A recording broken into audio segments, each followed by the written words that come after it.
$10 million. दोस्तों, आइए इस स्टैगरिंग अमाउंट के बारे में जरा सोचते हैं।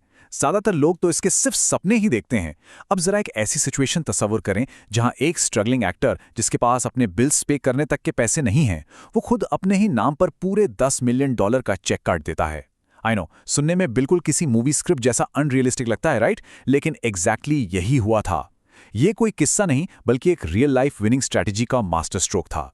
उस चेक पर लिटरली लिखा था फॉर एक्टिंग सर्विसेज रेंडर्ड, और उस पर डेट थी थैंक्सगिविंग 1995। वो एक्टर कोई और नहीं, यूनिवर्सली लव्ड जिम कैरी थे। उन्होंने वो चेक अपने वॉलेट में रखा और हर रात रिलीजियसली मलहॉलैंड ड्राइव जाकर सक्सेस को विजुअलाइज किया। वो डेली उस फीलिंग को जीते थे। और गेस व्हाट? ठीक थैंक्सगिविंग 1995 से थोड़ा ही पहले डम एंड डमर मूवी के लिए एग्जैक्टली $10 मिलियन का ऑफर उन्हें मिल गया। The whole shebang. आखिर ये गेम चेंजिंग चमत्कार हुआ कैसे? The coach's playbook, manifesting destiny and removing resistance. तो सभी अचीवर्स का इस स्पेशल एक्सप्लेनर सेशन में स्वागत है। आज यहां मैं सिर्फ फैक्ट टेलर नहीं, बल्कि एक कोच के रूप में बात करूंगा। आज हम लॉ ऑफ अट्रैक्शन के मैकेनिक्स को डीपली डीकोड करेंगे और देखेंगे कि डेस्टिनी को कैसे मैनिफेस्ट किया जाता है, और सबसे इंपॉर्टेंट, रास्ते के उन इनविजिबल ब्लॉक्स या रेजिस्टेंस को कैसे हटाया जाए। तो चलिए आज का गेम प्लान देखते हैं। पहला, द $10 मिलियन विन। दूसरा, rules of the energy game. तीसरा, फंबल्स एंड डिफेंसिव ब्लॉक्स। चौथा, क्लियरिंग सबकॉन्शियस नेगेटिविटी। पांचवां, द अल्टीमेट ऑफेंस, ग्रैटिट्यूड। और आखिर में the winning strategy. Section 1, the $10 million win, proving the system works. अब एक बड़ा दिलचस्प फैक्ट यह है कि मैनिफेस्टेशन जिम कैरी के दिमाग में आया कोई रैंडम ख्याल नहीं था। ये एक्चुअली उनकी एक लाइफ लॉन्ग प्रैक्टिस थी। सेकंड ग्रेड में ही उनकी टीचर ने उन्हें सिखाया था कि आस्क एंड रिसीव का कॉन्सेप्ट कैसे काम करता है। तब उनके पास पैसे नहीं थे, पर उन्होंने प्रे किया, उस फ्रीक्वेंसी को डीपली फील किया और एक नई बाइसिकल मैनिफेस्ट कर ली। फिर अर्ली 90s में वो मलहॉलैंड ड्राइव वाली विजुअलाइजेशन, और फाइनली 1995 में वो मॉन्यूमेंटल $10 मिलियन का चेक। ये प्रैक्टिकली प्रूफ करता है कि ये सिस्टम वाकई मेजरेबल और इफेक्टिव है। Section 2, rules of the energy game, mastering the basics. So the crucial question here is, law of attraction ultimately है क्या? देखिए, कई लोगों को लगता है कि सिर्फ पॉजिटिव थिंकिंग से जीत मिल जाएगी, पर यह प्रिंसिपल कंप्लीटली एनर्जी और वाइब्रेशन पर बेस्ड है। हमारे थॉट्स एनर्जी हैं। जब किसी सपने को इस गहराई से महसूस किया जाता है कि वो ऑलरेडी हासिल हो चुका है, तब जाके यूनिवर्स उस डीपली फेल्ट इमोशन की वाइब्रेशन को मैच करता है।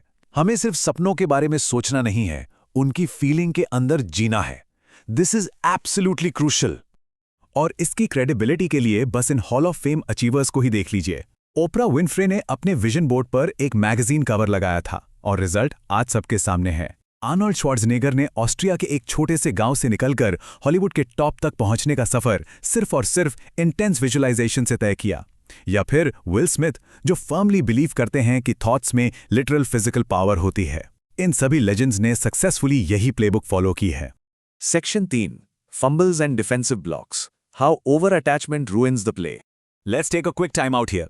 एक कोच के पर्सपेक्टिव से अचीवर्स ग्राउंड पर सबसे बड़ा फंबल क्या करते हैं? वो है ओवर अटैचमेंट। बॉल को इतनी जोर से पकड़ लेना कि फ्लो ही रुक जाए। एक तरफ है डेस्परेट अटैचमेंट, जब हम लगातार सोचते हैं ये तो चाहिए ही चाहिए, तो डीप डाउट और रेजिस्टेंस पैदा होती है जो यूनिवर्स की एनर्जी फ्लो को सफोकेट कर देती है।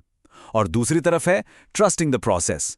प्रोसेस पर ट्रस्ट स्पेस क्रिएट करता है, कॉन्फिडेंट एक्सपेक्टेशन लाता है और एनर्जी को परफेक्टली अलाइन करता है। जस्ट लाइक जिम कैरी, जो रात को विजुअलाइज करते थे पर दिन में उस अटैचमेंट को कंप्लीटली छोड़ देते थे। टीम, एक रूल हमेशा याद रखना है, कॉन्स्टेंटली स्कोरबोर्ड चेक करना कि रिजल्ट आया या नहीं यूनिवर्स को सीधा डाउट की वाइब्रेशन भेजता है। अगर सच में जीत पर पूरा कॉन्फिडेंस हो तो बार बार स्कोर थोड़ी देखा जाता है। नेगेटिव रेजिस्टेंस से बचने के लिए आउटकम को लेट को करना जरूरी है। Section 4, clearing subconscious negativity, eliminating deep seated blocks. आप थोड़ा डीप चलते हैं और उन बैरियर्स की बात करते हैं जो डेडिकेटेड प्लेयर्स को भी बेंच पर बिठा देते हैं। आखिर पॉजिटिव एफर्मेशंस फेल क्यों होते हैं?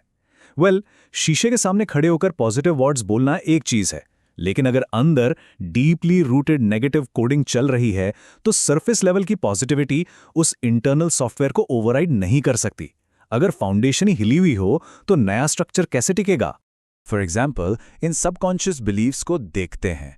अगर अंदर से ये आवाज़ आती है कि मैं ये डिज़र्व नहीं करता, तो सेल्फ सैबोटाज शुरू होगा और आती हुई सक्सेस खुद ब खुद ब्लॉक हो जाएगी।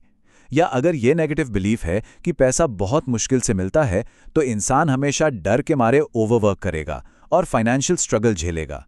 और सबसे बड़ा डिफेंसिव ब्लॉक दुनिया मेरे खिलाफ है। ये विक्टिम मेंटालिटी एनर्जी के फ्लो को पूरी तरह से डेड कर देती है। और हाँ, एक अहम बात यह भी समझनी है कि ऑब्स्टिकल्स हमेशा रोड ब्लॉक नहीं होते। कई बार यूनिवर्स टेढ़े मेढ़े चैलेंजेस भेजता है ताकि हम अपने अल्टीमेट गोल्स के लिए फुल्ली तैयार हो सकें। ये फेलियर नहीं, बल्कि एक तरह का इंटेंस ट्रेनिंग कैंप है। सो इन हर्डल्स को वार्म अप समझना चाहिए। Section 5, the ultimate offence, gratitude, removing resistance through appreciation. Right, defensive blocks को समझ लिया। अब हमारी अल्टीमेट ऑफेंसिव स्ट्रैटेजी की बारी। रेजिस्टेंस को कंप्लीटली मेल्ट करने का सबसे पावरफुल टूल है ग्रैटिट्यूड। इसे रोजमर्रा की लाइफ में कैसे लाएं? एक बहुत ही सिंपल 3 स्टेप प्लेबुक है। स्टेप 1 किसी छोटे टारगेट से शुरू किया जा सकता है, जैसे कि ओवरक्राउडेड मॉल में परफेक्ट पार्किंग स्पॉट मैनिफेस्ट करना। स्टेप 2, जब वो मिल जाए तो डीप और सिंसियर ग्रैटिट्यूड फील करें। और स्टेप 3, इस छोटी सी विक्ट्री के कॉन्फिडेंस को मैसिव गोल्स का फ्यूल बनने दें। क्विक विन से ही मोमेंटम बनता है। और बाय चांस जब भी दिन में कोई नेगेटिव थॉट टैकल करने की कोशिश करें, तो दिमाग को ये इंस्टेंट वर्बल इंटरसेप्ट दिया जा सकता है। Thank you but I choose to feel better now, यानी कि शुक्रिया, लेकिन अब बेहतर महसूस करना ज्यादा जरूरी है। ये एनर्जी को इंस्टेंटली शिफ्ट करने का एक बहुत ही जेंटल और पॉजिटिव तरीका है। Section 6, the winning strategy, taking inspired action today. अब हम गेम के उस स्टेज पर हैं जहां स्ट्रैटेजी को एक्शन में बदलना है। इस एनर्जी गेम को परमानेंटली जीतने का ये डेली रेजिमेन जरूर अपनाना चाहिए। हर सुबह सिर्फ 5 मिनट निकालकर आइडियल लाइफ को क्लियरली विजुअलाइज करें। फिर दिन भर उस विजन से अलाइंड होकर इंस्पायर्ड एक्शन लिया जाए। और फाइनली सोने से पहले एक इवनिंग ग्रैटिट्यूड जर्नल मेंटेन करें। ये छोटी सी आदत जीत के मोमेंटम को लॉक कर देती है। नोटिस करें, यहां इंस्पायर्ड एक्शन पर जोर दिया गया है। सिर्फ विश करने से मैच नहीं जीता जाता। जिम कैरी सिर्फ कार में बैठकर विजुलाइज नहीं करते थे, वो लगातार डेली बेसिस पर ऑडिशंस भी अटेंड करते स्टूडेंट थे। ओपरा विनफ्रीड ने लिटरली हर दिन बिना थके काम किया। यूनिवर्स ग्राउंड पर अपॉर्चुनिटी की बॉल जरूर फेंकेगा, पर दौड़कर कैच तो हमें ही करनी पड़ेगी।